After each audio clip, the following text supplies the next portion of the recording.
काही चर्चा होईल का? रिफायनरी आम्ही करणार 3 लाख कोटी खर्च होऊन रिफायनरी होणार आहे. त्यामुळे रिफायनरी होणं रत्नागिरीच्या लोकांसाठी अतिशय आवश्यक आहे. आणि एक रिफायनरी आल्यानंतर शेकडोनी छोटे मोठे उद्योगी येणार.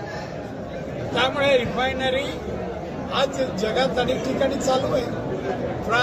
अनेक ठिकाणी कोणाचं काही झालं नाही. आणि हा उद्धवला म्हणा ते जे काही विरोध करतात त्यांना रिफायनरीचं काय माहिती आहे. हा विरोध राजकीय आहे. विनायक राऊत परत रिफायनरीच्या मुद्द्यावरून वक्तव्य करत असतात. लोकसभा लोकांचं नाव घेऊ नको. आजचा दिवस चांगला जाऊ. दादा साहेब, देशवासियांचं मूड काय देशवासियांचा मूड हक्की बार मोदी 400 पार. कोणते मुद्दे आपण पुन्हा समोर घेऊन सर लोकांसमोर जाणार? लोकांचे मुद्दे म्हणजे लोकांना आम्ही एक तर रोजगार